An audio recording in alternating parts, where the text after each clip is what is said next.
Hello friends, good morning সবাইকে। কেমন আছো সবাই? আশা করি সবাই ভালো আছো। দ্য ট্রিপলস ফ্যামিলিতে সবাইকে স্বাগত জানাই।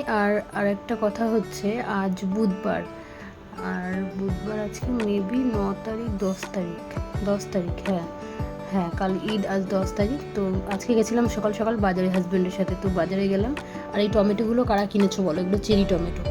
আর এই যে মাছ কিনে নিয়ে এসেছি আমি, চাপালি মাছ, খয়রা মাছের মতন টেস্ট, খুব টেস্ট এগুলো। তো ঘরে চলে আসলাম, আর একটু চাও খেয়েছিলাম বাইরে, হাজব্যান্ড চা খাইয়েছে।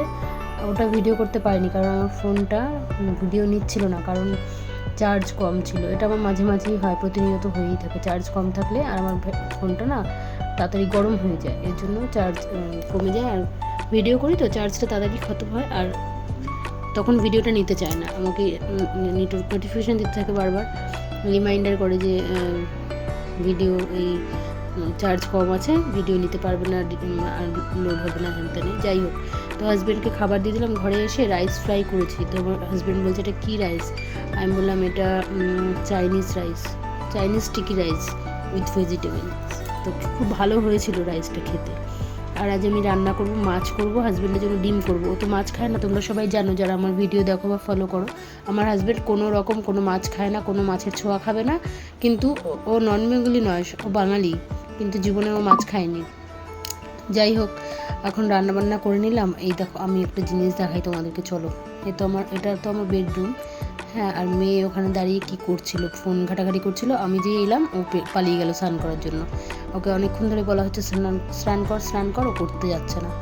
তো প্রায় ছুটি বলে এখন সময় কাটাচ্ছে। আমাদের শিফটিং আছে, মেয়ের স্কুল হয়েছে আমার অনেক দূরে, মেয়েকে ভর্তি করেছি আমরা দিল্লিতে, তো আমাদের শিফটিং আছে ওখানে। যাই হোক, এখানে দেখো, এই যে আমার অরেঞ্জ গাছে ফুল, আমার গাছে প্রতিনিয়ত খুব ফুল ফোটে। এই যে পিঙ্কটাও ফুটবে কালকে, বৃহস্পতিবার দিন দেখাবো তোমাদেরকে, ফুটে গেলে পুজো করার সময় নিশ্চয়ই আমি ভিডিওতে আনবো। আর এই যে রেড কালারটাতেও প্রচুর কড়ি এসছে, আর আমি এটাকে যত্ন করি খুব গাছগুলোকে। এই যে আমার পাখি দুটো, 3টে বাচ্চা হয়েছিল জানো ফ্রেন্ডস। আমার এত খারাপ লাগছে, 3টে বাচ্চাকেই এই মা বাবা দুজনে মিলে ফেলে মেরে দিয়েছে, মানে খাঁচার মধ্যে ফেলে দিয়েছে বাচ্চাগুলো যেই ফুটেছে। আর এটা একটা কালমেঘের গাছ। ওই যে আমি গাছে বোতলে জলে সবজির খোসা দিয়ে রেখেছিলাম আমাদের খাবার, আর একটু ইস্ট, ওইটা দেওয়ার পরে গাছগুলো আমার অনেক সুন্দর হয়েছে। আর এই যে আজকে তো ফুল কিনে আনা হয়েছে, প্রতিদিনই কিনে আনা হয় যদিও, যতই ফুল আমি নিচ থেকে সাদা ফুল আনি বা যাই, প্রতিদিন তো যাই না, যেদিন যাই আমি সেদিন শেয়ার করি। আর এই যে রান্নাঘরে চলে এলাম, রান্না করতে করতেই দেখালাম তোমাদেরকে আমার গাছগুলো। গাছগুলো আমি যত্ন করি, মানে আগে খুব বেশিই করতাম লকডাউনের সময়, এখন আর পারি না। এখন যতটা পারি সংসারের কাজ বাদ দিয়ে ততটাই করি। আর এখানে আমি 3টে ডিম নিয়েছি, কারণ ডিম আমার মেয়ে খাবে না আজকে, আমার মনে হয় না যে খাবে, কারণ এই মাছটা আমি সর্ষে বাটা দিয়ে পুরো ইলিশ মাছের মতো রান্না করব। আমার মেয়ে এই মাছটা খেলে ডিম কিছুতেই খাবে না, কারণ আমার মেয়ে এগুলো খেতে ভালোবাসে, ওর বাবার মতন ভোজন রসিক। একটু ভালো রান্নাবান্না হলে ও বসে খাবে ভালো করে। আমি খাবারটা মানে যত্ন করেই খাওয়াই, যাকেই দিই। আর এখানে আদা রসুনের পেস্ট দিলাম, আর পেঁয়াজ ফোড়ন দিয়েছিলাম। ডিমে আছে কোনো জিরে, তেজপাতা বা গোটা গরম মশলা কিচ্ছু দিইনি। আমি এইভাবে, এই ডিমটা আমার রান্না করতে হলো ডাইরেক্ট পেঁয়াজ ফোড়ন দিয়ে, আমার মনে আছে আমার বড় মাসি, কিন্তু সেই রকম স্বাদ আনতে পারবো না। বড় মাসি রান্না করতে হচ্ছে হাঁসের ডিম, আমাদের যদি ওটা হাঁসের ডিম নয়, পোলট্রির ডিম, তো খুব স্বাদ হতো ডাইরেক্ট পেঁয়াজ ফোড়ন দিয়ে পাতলা ঝোল, হ্যাঁ। আর এখানে আমি সব রকম মশলা দিয়েছি, জিরে, ধনে, নুন, হলুদ সব দিয়ে সব রকম, আর টমেটো পিউরি দিয়েছি একটু, আর একটু গরম মশলা দিয়েছি, ডিমের ঝোলে যা লাগে আর কি। তো এই যে ডিমের ঝোল হয়ে গেল, হাজব্যান্ডের জন্য ডিমের ঝোল করলাম। আর এখানে আবার কড়াইতে তেল দিয়ে দিলাম, এখানে বসাবো 5 ফোড়ন, শুকনো লঙ্কা, রসুন দিলাম, একটু রসুন, পেঁয়াজ, টমেটো কুচি, এটা দিয়ে আমি উচ্ছে রান্না করব, করলা।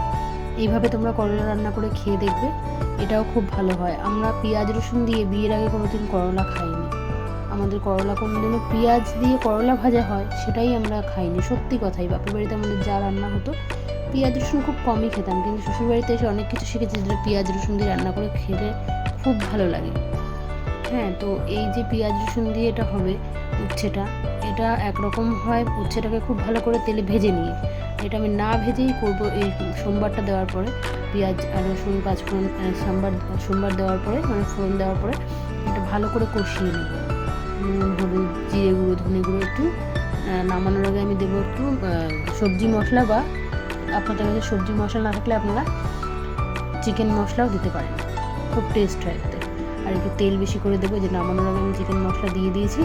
হ্যাঁ, আর এটা খেতে আর একটা কথা, আমচুর পাউডার দিতে পারেন আপনাদের কাছে। আমচুর পাউডার যদি না থাকে, আমের আচার, আমি আমের আচার দিই। আমের আচার দেওয়াটা আমার মামি শিখিয়েছে আমাকে, যে আমচুর না থাকলে আমের আচারও দেওয়া যায়। তো যাই হোক, আর এখানে আমি মাছগুলো ভেজে নিলাম। আর কড়াইতে তেল দিয়ে কালো জিরে ফোড়ন দিয়েছি, আর সর্ষেটা বেটেছি, আর সাদা সর্ষে, কালো সর্ষে আর বেটে কাঁচা লঙ্কা দিয়ে, এখানে পোস্ত দিলেও ভালো হয়, কিন্তু আমি পোস্তটা দিইনি। জলে গুলে নিয়েছি পোস্ত, সর্ষে বাটাটা। 2 রকমের সর্ষে, কাঁচা লঙ্কা বেটে জলে গুলে ওটা কালো জিরে ফোড়ন দিয়ে একদম মানে আর একটু জল দিয়ে পাতলা করেছি, গাঢ় গাঢ় ছিল সর্ষে বাটাটা। তারপরে এটা তেলের মধ্যে ঢেলে দিয়ে মাছগুলো, যেই ঝোলটা ফুটে উঠবে, নুন হলুদের স্বাদ মতো দিয়ে মাছগুলো ঢেলে দিতে হবে। ঢাকা দিয়ে দেবো, কাঁচা লঙ্কা চিড়ে দেবো নামানোর আগে, একদম ইলিশ মাছের মতো খেতে লাগবে। কাঁচা লঙ্কা আর কাঁচা তেল দিয়ে নামিয়ে দেবো। আমার মেয়ে আবার এই কাঁচা লঙ্কাটা খেতে খুব ভালোবাসে মাছের, ওর স্বাদ আবার মুখের অনেকটা খাওয়া দাওয়া, মাছ টাছ খায় এগুলো, মানে ওর দাদুর বাড়ির দিককার মানে পিসিদের মতো এরকম খেতে ভালোবাসে। তো যাই হোক, আমার মাছ রান্না হয়ে গেছে। আর মাছে খুব বেশি তেল হয়েছে, কালারটা দেখে বুঝতে পারছো না তোমরা হয়তো। এই যে খাবার থালা চলে এসেছি, রান্না করার পর গ্যাস ট্যাস পরিষ্কার করলাম, দিয়ে মেয়ে বলছে, মা মাছের কালারটা এত দারুণ এসছে, টেস্টও তেমনি হয়েছে। আমার তো ভালো লেগেছে, আমি নিজে রান্না করে নিজেই বলছি না, বলছে মা আমাকে খেতে দিয়ে দাও।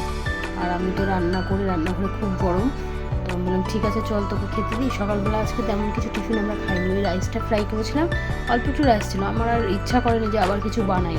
ওই রাইসটা ওর বাবাকে দিলাম, ও একটু খেয়ে গেল, আর আমি আর মেয়ে যেটুকু ছিল ভাগ করে খেয়েছি। তো তাই মেয়ের খিদে পেয়েছে, তো খেতে দিয়ে দিলাম। খাবার প্লেটে দেখলে তো কী কী দিয়েছি, মাছ ভাজা, উচ্ছে, তারপরে কালকের চাল কুমড়ো ছিল, গতকাল চাল কুমড়ো বানিয়েছিলাম, আমি ভুল করে পেঁয়াজ রসুন বাটা দিয়ে ফেলেছিলাম, যেহেতু মঙ্গলবারে আমরা পেঁয়াজ রসুন খাই না।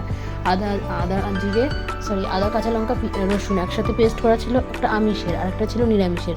আর ভুল করে পাশাপাশি রেখেছি, ওপর নিচে ছিল ফ্রিজে, আলাদা করেই ছিল, কিন্তু আমি ভুল করে রসুনটাই দিয়ে দিয়েছিলাম। রসুনেরটা তো খাওয়া হয়নি, চাল কুমড়োটা সেটা খেলাম। মাছ ভাজা, চাল কুমড়ো দিয়ে করেছিলাম ডাল, আর ডিম করেছে হাজব্যান্ডের, আমাদের মাছের ঝাল করেছি, দেখলেই তো তোমরা। তো মেয়ে খেতে বসে বলছে খুব ভালো হয়েছে মাম্মা, উচ্ছেটা তোমার রান্না সত্যি এত টেস্ট, দিন দিন একটু তেল বেশি হয়েছে কিন্তু খুব ভালো হয়েছে। আর এই যে খাওয়া দাওয়ার পরে হাজব্যান্ড আসলো, পরে আমরা খেয়ে উঠেছি, তারপরে ওকে খেতে দিলাম। আর এই পেঁপেটা বাজার থেকে এনেছিলাম, পাকা পেঁপে, এটা 600 মতো ওজন হয়েছে, 40 টাকা দাম নিয়েছে, জানি না দাম বেশি কম বলতে পারবো না। আর এই যে পাশের বাড়ির শিফটিং হচ্ছে, ভাবি আছে ননমুলি, তো ওরা চলে যাচ্ছে আজকে, ওদের নবরাত্রি শুরু হলে নাকি ওরা শুভ কাজ করতে পারে। তো আমাদের তো শিফটিং হয় না চৈত্র মাসে, তো চলে যাবে। ভাবির পাখি বাচ্চা দিয়েছে, তাই দেখতে গেছিলাম যে ভাবি চলে যাচ্ছে, যতই হোক পাশে ছিল। এই যে এই পাখিগুলো বাচ্চা দিয়েছে, আর লাভ বার্ডসগুলো উড়ে গেছে, 4-5খানা ছিল, এই পাখিগুলো বাচ্চা দিচ্ছে ভেতরে। কতটা দেখাতে পারবো জানি না, ভাবি বলছে ভাবি দেখিয়ে, আমি ভাবিকে ভাবি বলি, ভাবিও আমাকে ভাবিই বলে। তো দেখলাম যে বাচ্চাগুলো খুব সুন্দর। আর সন্ধ্যেবেলা গেছিলাম হাজব্যান্ডের অফিসে আমার ভিডিওটা পোস্ট করতে, তারপরে যাচ্ছি এক জায়গায়, কোথায় বলো তো, আমি চশমা বানাতে দিয়েছিলাম হাজব্যান্ডের, তাই আনতে যাচ্ছি। আর এখানে না এক জায়গায় পালা গান হচ্ছিলো, সেটাই ভিডিও করলাম। আর ঘরে চলে এসেছি অনেকক্ষণ, আসার পরে আজকে একটু চাউমিন অর্ডার করা হয়েছিল, তো মেয়ে খেয়েছে, আমরা ছিলাম না। আর ফ্রেন্ডস, আমার ভিডিওটা ভালো লাগলে অবশ্যই লাইক শেয়ার কমেন্ট করো, আর যারা নতুন দেখছো একটা সাবস্ক্রাইব করতে ভুলো না, নতুন পেজে নতুন ভিডিও পাওয়ার জন্য পাশের বেল আইকনটি প্রেস করে রাখবে। ভালো থাকবে সবাই, শুভরাত্রি।